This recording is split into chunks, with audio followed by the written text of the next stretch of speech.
ග්‍රහමාරු 3ක් සිද්ධ වන ඔක්තෝබර් මාසයේ මේස ලග්න හිමියන්ට මොන වගේ සුභාසුභ විපාකයන් ලබා දෙනවද කියලා විමසා බලමු. මේස ලග්නයේ නවාංශකයේ පළමු දීර්ඝාණයට අයත් වෙනවා නම් 22 වන දීර්ඝාණාධිපතිය කුජ, දෙවැන්නට අයත් වෙනවා නම් ගුරු, තුන්වැන්නට අයත් වෙනවා නම් සඳු. බාධක ග්‍රහය සෙනසුරු, යෝගකාරක ග්‍රහයන් රවි සහ ගුරු.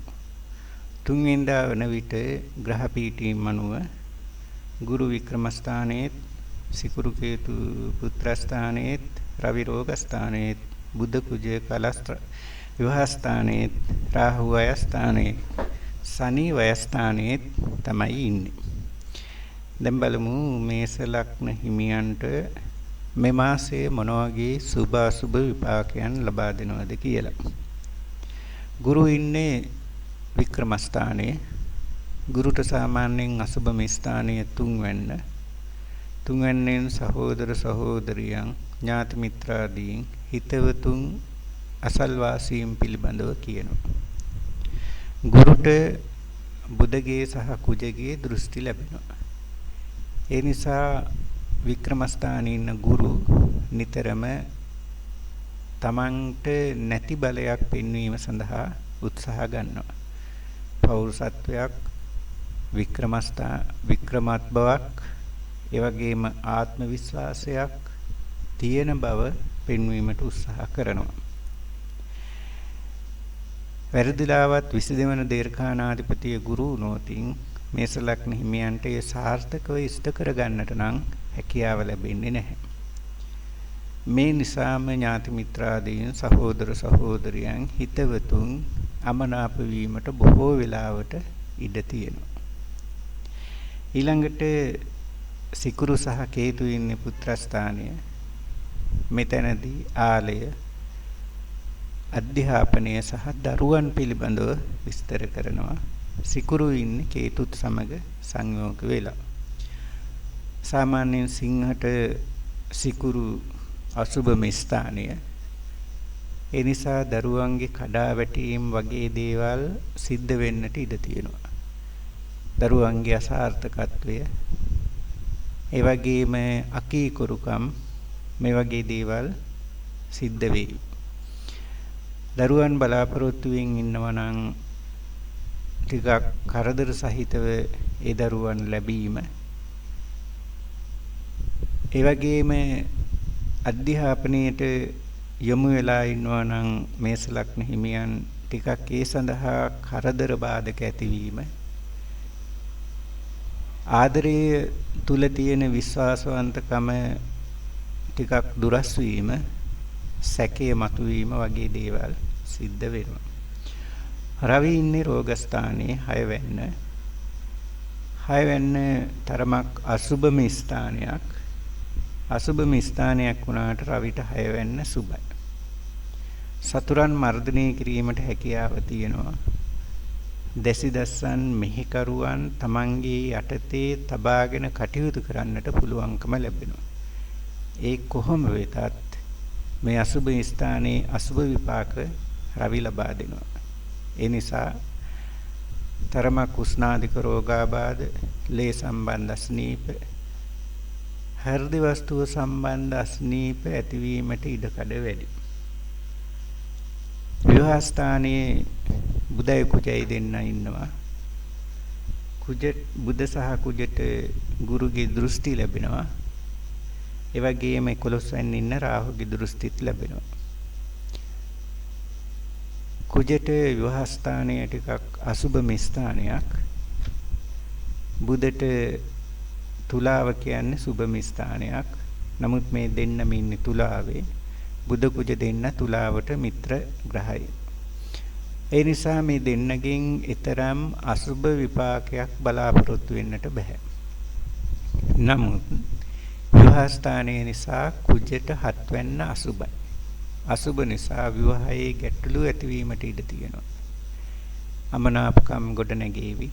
ස්වාමි භාර්යා සම්බන්ධතා ටිකක් දුරස් වේවි. මේ කාලය තුලදී මේවා දකින්නට ලැබෙනවා. රාහු ඉන්නේ 11 වෙන්න. 11 වෙන්න කියන්නේ ලැබීම් සම්බන්ධයෙන් කියන ස්ථානය. ඕනම ග්‍රහයකට 11 වෙන්න සුබම ස්ථානයක්. ඒ නිසා මේ කාලය තුළදී ලැබීම් වලට යහපත් වෙනවා. කොටස් මුදල්, කොමිස් මුදල්, ව්‍යාපාර කටයුතු කරා නම් ව්‍යාපාර කටයුතුන් ලාභයන් මේ සියලුම දේවල් ලැබෙනවා. කුජගෙන් සාමාන්‍යයෙන් ලැබීම් සම්බන්ධයෙන් තමයි කියන්නේ. රාහුගේ දෘෂ්ටි කුජට ලැබෙන නිසා බුධ ඥානකාරක ග්‍රහය ඒ වගේම බුදකින් ධනවත් වීමත් නියෝජනය කරන නිසා මේ කාලය තුළදී ඔබට දේපල ලැබීම්, යාන වාහන ලැබීම් ඒ වගේ දේවල් පෙන්වම් කරනවා. ඒවා මිලදී ගැනීම සඳහා අවශ්‍ය මුදල් පවා ඔබට ලැබෙන්නට ඉඩ තියෙනවා. ඒ තරම් ඔබ සාර්ථකත්වයට පත්වීමට හැකියාව ලැබෙනවා. සෙනසුරු ඉන්නේ ව්‍යයස්ථානයේ 12 වෙනිදා ඔබට මේස ලග්නයේ මෙයන්ට සෙනසුරු ලග්නේ රාශිකයක් ලැබලා තියෙනවා. ඒ නිසාම සෙනසුරු බාධක ග්‍රහයත් වන නිසාම මේ කාලයේ තුලදී ඔබට තරමක් අසුබ විපාක ලබා දෙනවා.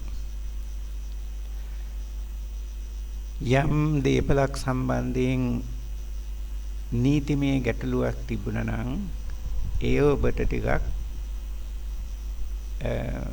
සාර්ථක ප්‍රතිඵලයක් ලැබෙන්නේ නැහැ. ඒ තීන්දුව ඔබට යහපත් තීන්දුවක් බවට පත් වෙන්නේ නැහැ. ඒ ලැබෙන දේපල එක්කෝ අහිමි වීම, එහෙම නැත්නම් ඉන් භාගයක් අහිමි වෙලා ඔබට ලැබෙන එක, මේ වගේ දේවල් සිද්ධ වෙනවා. යම් චෝදනාවක් ලැබලා තියෙනවා නම් ඒ චෝදනාව ඔබට ඔප්පු වීමට බොහෝ වෙලාවට ඉඩ තියෙනවා. ඔක්තෝබර් 18 වෙනිදා රවි 7 වෙනිදාට ගමන් කරනවා. ඒ කියන්නේ තුලාවට. රවි තුලාවට නීචයි. ඒ නිසා රවිගේ බලයක් එතන පෙන්눔 කරන්නේ නැහැ. රවි ඒ මොහොතේදී බුධගේ සහ කුජගේ බලයත් අරගෙන ඒ 7 වෙන්නේ බලයත් අරගෙන තමයි විපාක දෙන්නට උත්සාහ කරන්නේ. ඒ නිසාම 7 වෙන්නේ මේ දෙදෙනා සංයෝග වීම නිසා ඔබ සමාජයට තරමක් නපුර මුදා හැරීමට උත්සාහ දරනවා. බිරිඳට හෝ ස්වාමියාට, ඒ වගේම දරුවන්ට, සමාජයට, සහෝදර සහෝදරියන්ට නපුර තමයි තරමක් මුදා හරින්න උත්සාහ කරන්නේ. ඒ නිසා ඔබේ නිවසේ සතුට සාමය ටිකක් අඩු වෙන්නට ඉඩ තියෙනවා. ඒ වගේම 18 වෙනිදාන් පසුව ඔබට මේ හැම කාරණයක්ම ටිකක් අසුබ විදිහට තමයි විපාක දෙන්නට ඉඩකඩ තියෙන්නේ. ඒ වගේම 28 වෙනිදා කුජ 8 වෙනිදාට ගමන් කරනවා මාරක ස්ථානයට. 8 වෙනි කියන්නේ උස්තිකේ. උස්තිකේ අධිපතිම ග්‍රහයේ ස්ථානයට එනවා මාරක ස්ථානයට. මේ මාරක ස්ථානයට පැමිණෙන කුජ ඒ අසුබ තැන විපාක වැඩි කරන්නට හේතු වෙනවා. ඒ නිසා ඔබට තුවාල වීම, ලේ ගැලීම්, හදිසි අනතුරු සිද්ධ වීම වගේ දේවල් ඇති වෙන්නට ඉඩ තියෙනවා. ඔබට සෙනසුරු ලග්නේ රාශිකයක් ජීවන නිසා ඔබ මේ කාලය තුළදී රාහු, සෙනසුරු, කේතු වගේ මහදසාවන් ගෙවනවා නම් වඩාත් පරිස්සම් වීම ඉතාමත් වැදගත්. සමස්තක් වශයෙන් ගත් කල මේ කාලය තුළදී ඔබගේ හිත තුළ සමාජය කෙරෙහි සුළුවෙන් හෝ වෛරයක් ගොඩනැගෙනවා. සමාජය තුළිනුත් ඔබ කෙරෙහි සුළු හෝ වෛරයක් ගොඩනැගෙනවා.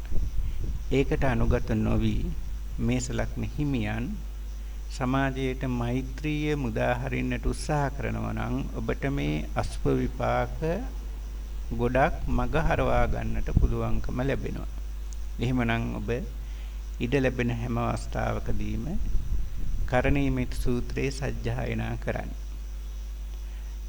මේ පැහැදිලි කිරීම තුළින් ඔබ යම් දැනුවත් වීමක් ලැබුවා නම් ඉසිදින ජ්‍යොතිෂ සේවයේ YouTube channel එක subscribe කරලා bell icon එක ඕල් කරලා තියාගන්න, like කරන්න, comment කරන්න. ඔබට තෙරුවන් සරණයි.